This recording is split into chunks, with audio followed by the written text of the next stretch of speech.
What's up, Nation? Welcome to another edition of the Wise Take MLB DFS podcast. I am your host, CK013. You can find me on Twitter at CK_013. And I am joined once again by the Triple OG of the Wise Take Nation. Not one, not two, but three. Mr. Patio Joe. You can find him on Twitter at Patio Joe. Ref Joey, my man, back from a little trip over the weekend. How was your weekend? It was good, like I survived it. We left Thursday. We drove to Bullhead City, Arizona, went to Lake Mojave. It's like kind of on the border of Nevada and Arizona. Mm-hmm. So we did that, and then Friday and Saturday we on the lake. First time the twins were on the lake.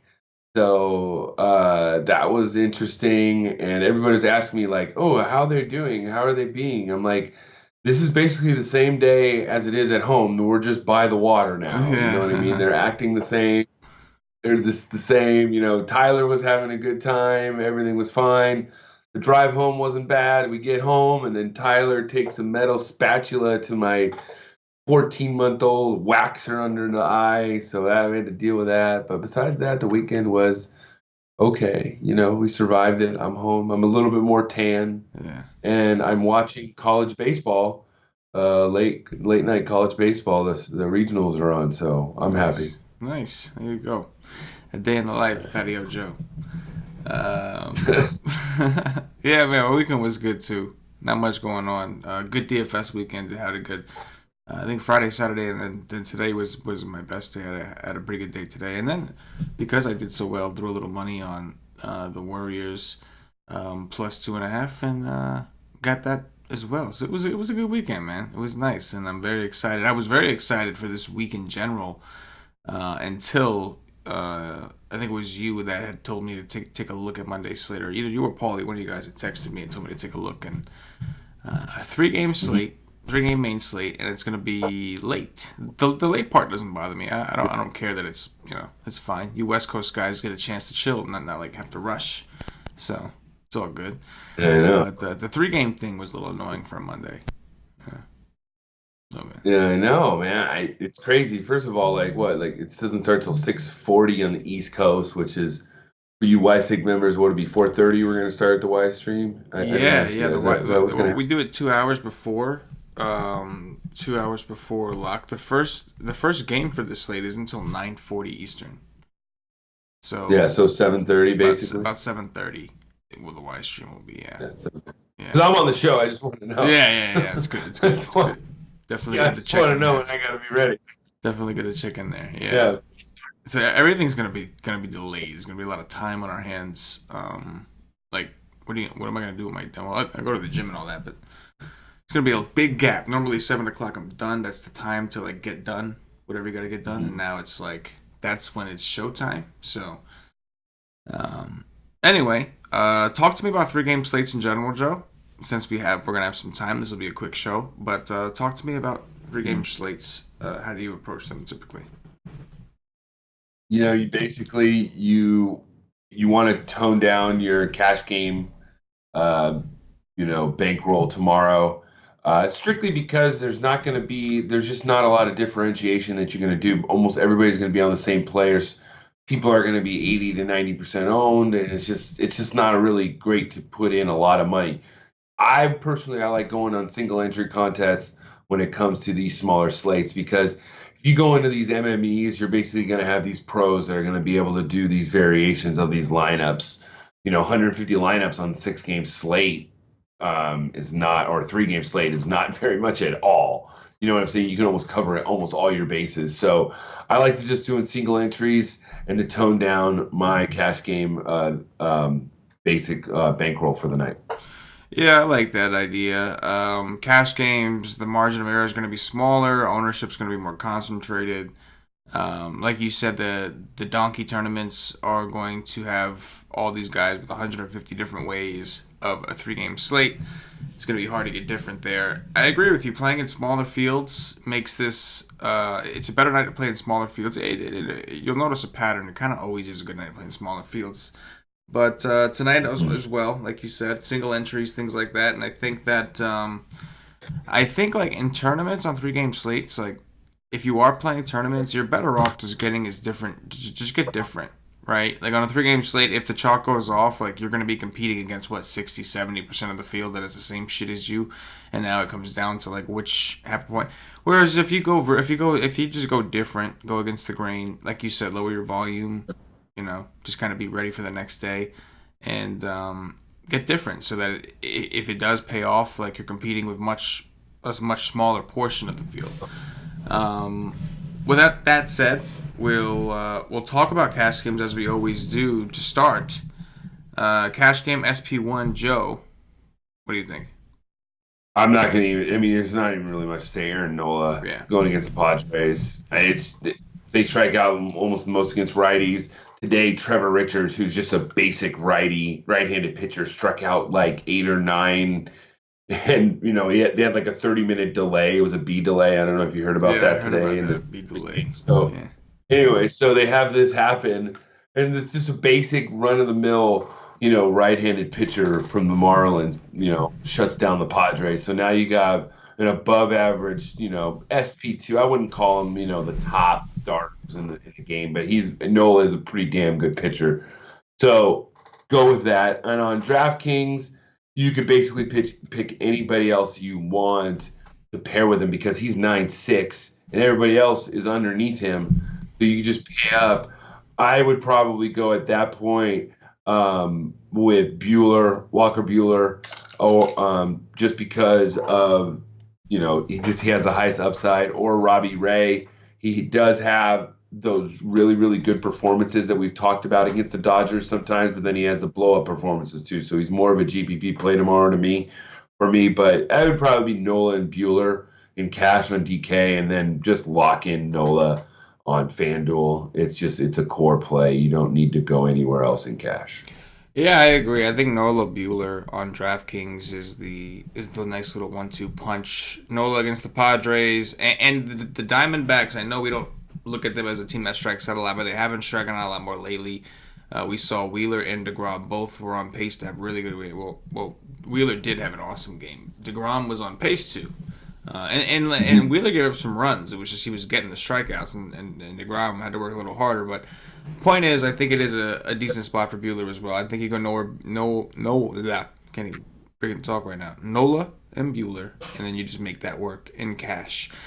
Tournaments, Joe. Mm-hmm. How are you looking at this any differently? You'd mentioned Robbie Ray, and maybe some Eric Lauer. How would you approach this in tournaments? Yeah. To be honest, in tournaments, it's almost anybody but Nola or LeBlanc.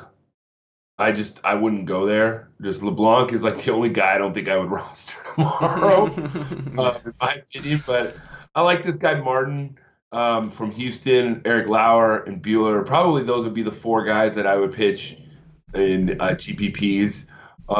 You could make, on FanDuel, I would make 5 lineups and make 1 of each except for LeBlanc. Have 1 as Nola. You know what I mean? If you wanted to do, but that's what I would do. It's real simple. There's not, the only one I would not pick is LeBlanc because he just has such a big blow up potential tomorrow, in my opinion. Yeah, I completely agree. I think you're right. In tournaments, every bone in my body just tells me I'm gonna have to fade at least one of these guys, Buehler or Nola, and I think I'm leaning towards Nola because I think the ownership will be higher, so the leverage will be better. And because of that, you have to look at guys like Robbie Ray, maybe Eric Lauer on the other side, though I don't really want to step in front of the Phillies. Or actually, like Corbin Martin. Seattle does strike out a lot.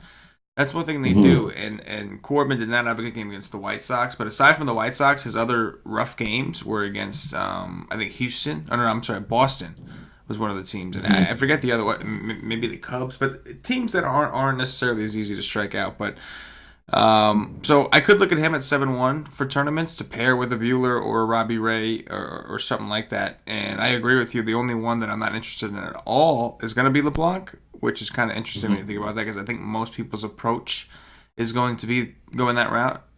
Let's talk about bats while we're at it, Joe, because I think Houston is going to be pretty trendy. They're banged up. No Springer, no Altuve, no Correa, but they're still managing to, win games and put runs on the board, and they're going up against Wade LeBlanc, who so far this season has been just awful.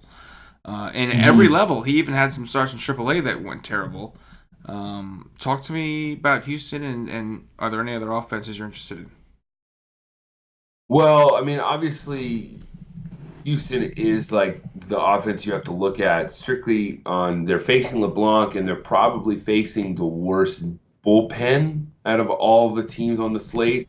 Maybe Philly is the second worst. Yeah. So I think the key tomorrow is being able to attack which bullpen is you're going to attack, because the starters are you can go after any of these teams. It's what's going to happen after these starters come out of the game, I think, tomorrow. So going after these bullpens are going to be something you're going to have to look at. Seattle has the worst bullpen, so everybody's going to be going on it. But you touched upon it in the beginning, CK. You gotta get different on these slates. So what? How do you get different?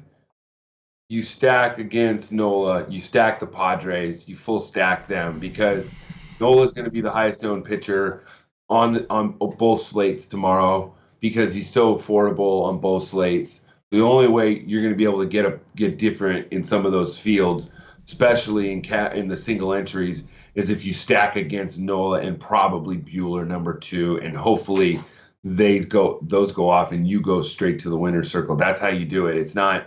There's no real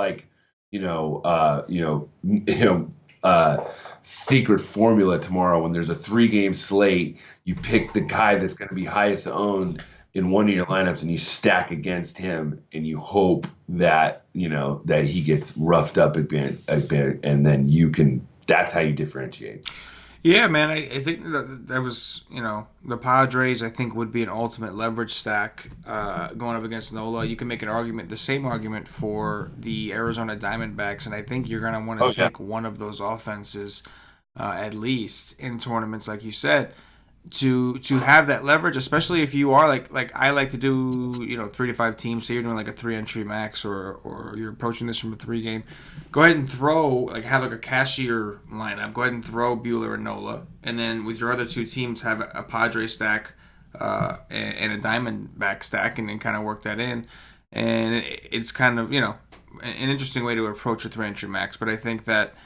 I'm with you. I think the Padres, I'm looking at them. I'm looking at the D-backs. And don't get me wrong, the Phillies are fine. The Phillies are hitting the ball very, very hard right now. All the hard contact rates are, like Bryce Harper is hot. So there's other offenses we could look at, places where we would want to take a one-off. But I would agree with you that as far as leverage goes, while I do like Houston a lot, and I think we should play Houston and take a look, because like you said, Seattle's bullpen's terrible. Not just that, but Seattle is like in a fire sale right now. They're in like sell mode. They just traded Jay Bruce, and I did hear online reportedly that they're gone. Yeah. They said all their veterans are going to be on the table, and they're willing to like lose money in these deals just to get them off the books. So we're gonna. So who knows? That lineup could get ugly and uglier by the minute. But anyway, I do think you're right. I think like the Dodgers, sure, absolutely, Philly, sure, but those are probably going to be some of the first places people go. And if you're playing a tournament, you're trying to get to first place, you got to do something different, and you'll get a lot of leverage if you are right about one of the Padres or the Diamondbacks. So I'm with that. So one other bit of news that for the Diamondbacks tomorrow, they could be getting back David Peralta. They might be activating him, and he's another lefty. Yeah, so that kind of fits in with them. And I know this: the Dodgers bullpen is not very good.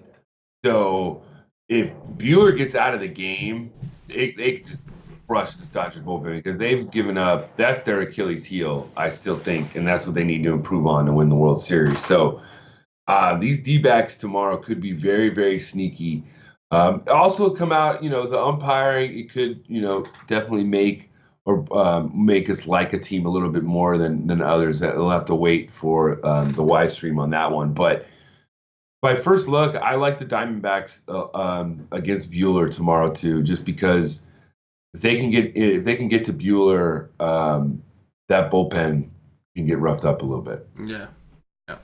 Joey dropping sevens on them.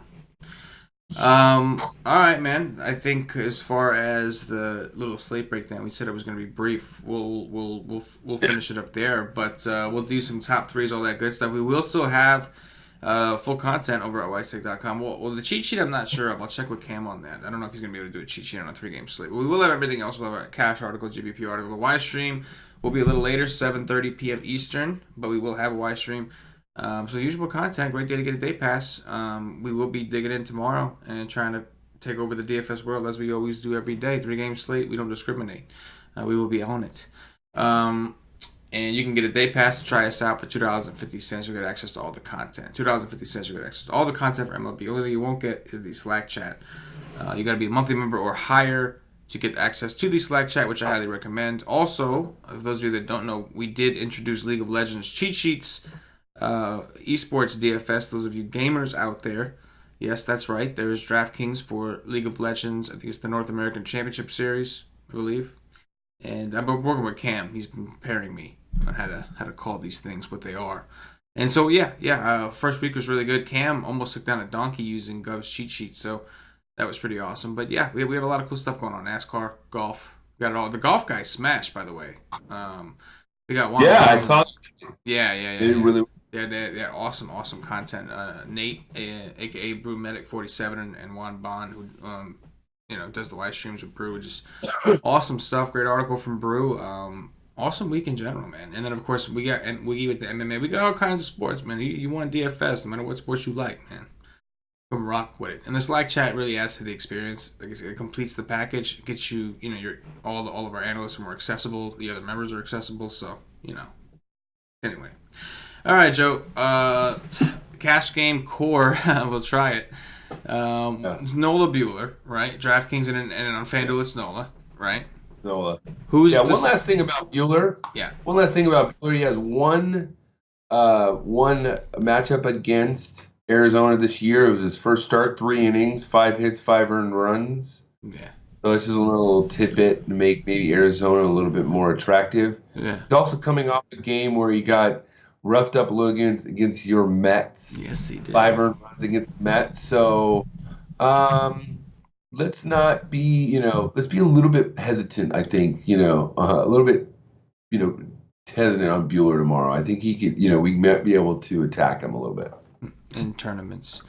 What stud you trying to jam up in here, Joey? Probably Bregman. Yeah, I was thinking the same thing. It's got to be Bregman. It's so easy. It's just like, yeah, he might probably be leading off. Yeah. I mean, it's just not against the best. Yeah, he'll be probably the number one highest owned player. Who is your value FanDuel guy as of right now? Are you FanDuel guy? Gay. I'd probably go with Kike Hernandez. His first step is a lefty. Or if my boy Ildemaro Vargas happens to play tomorrow, he's at 2,200. He just rakes. He produces. So he does rake. I don't mind playing him whenever he's batting first or second. I like that. So dropping sounds on him. Probably Kike is probably the safe guy because he'll probably be leading off against Robbie Ray. Yeah. On DraftKings, either Kike or Taylor at second base, whichever one. They're both second base eligible. Taylor's David Freese. His price. $4K actually. Oh wow. Yeah. Okay, so I think one of Taylor or Kike, whichever one is in the higher in the order, you rock with that. All right, top 3 pitchers. If there are 3 pitchers you could like. Nola, Ray, and Corbin Martin. Yeah, I guess Corbin Martin for sure. I'm gonna have to. Oh man. I guess Nola. It is tougher to make a case against Nola than it is for Bueller. So Nola. Yeah, there you go. Robbie Ray, Corbin Martin, Nola, top 3 stacks. 3 games. Houston. Number 2 is going to be Philly. Number 3 is Arizona.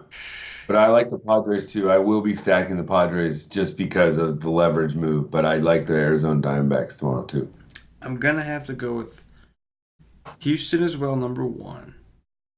the Arizona Diamondbacks number 2, and then I guess I would say Philly number 3. Dong Watch, who is hitting a home run tomorrow, Joe? Alex Bregman. Bregman. Okay. I will go with Eduardo Escobar. Ooh, that was the guy I was gonna pick. Okay. I'm gonna go with then. Oh boy, you had me there. Damn you. Yes, I did. Reese Hoskins. That was the other guy. All right, I'm gonna go with Andrew McCutchen. All right, and then my third is gonna be Dan Vogelbach. I will go with Robinson Chirinos. All right, nice. That's a good one. Again, he crushes lefties. He too. does. He does. Have they moved him up in the lineup? Did they? Well, he's projected to bat 6. Maybe he goes a little bit higher. Like they got some of these young dudes up here, like Miles Straw and Jack Mayfield. But that guy's gonna be maybe the highest owned player in cash games tomorrow. Miles Straw. Yeah. That's the guy. Yeah. If he's leading off. Yeah, he's definitely going to be value. Like, you could almost make a case, like, I think a Houston stack and cash will probably be popular. Like, if you just go like the 1, 2, 3, like even on DraftKings the 6, because the catcher on FanDuel maybe not because you don't need it, but I think like a mini stack at least of the Astros will be a popular cash game, and seems optimal, right? Miles Straw. CK, I'm giving the nation one more dong tomorrow. Yeah. One more. I'm laying the GOAT. Franmil. Franmil Reyes. I love it. Love it. All right? I love it. Franmil. We're going to Franmil him. There you go. Joey's just flopping it all over the place. It's out of control. It's banging on everything. It's knocking over stuff. Smacking it in the face. It's just, he whipped it out and it's down. Now it's out of control. He just laid it on the table with a dong. Franmil the GOAT. I could always get behind Franmil. I'll never say no to Franmil. Of course. I'll never do it. Never ever do it. But that's going to do it for the White Stick DFS podcast. If you're watching on YouTube, please click that thumbs up, that like button, subscribe to the channel. If you're watching on Facebook, give us a like and a share to support the White Stick Nation. If you're watching on Twitch or Twitter, give us a follow, give us a retweet. And if you're listening to us on Podbean or iTunes, give us some 5-star reviews. Joey, anything in closing before we get up out of here? Closing is that it's a 3-game slate, and you could like any pack in a 3-game slate, okay? So it doesn't matter if Lauer is the second best pitcher and the Phillies are awful right now against lefties. It's a 3-game slate, all right? You understand that, okay? You everybody in the chat, and then you know that. It's a 3-game slate. That's why you could like the Phillies tomorrow, all right? That's what I'm doing, all right? Thank you, Alvin Taylor. I appreciate that. Thank you. I appreciate everybody in the chat. Loving Patio Joe. Getting back. Watch some college baseball, guys. There's some good college baseball going on right now, okay? Boom. That's it. There it is. For Patio Joe, for myself, the entire White Stick Nation, as always, good luck. Peace.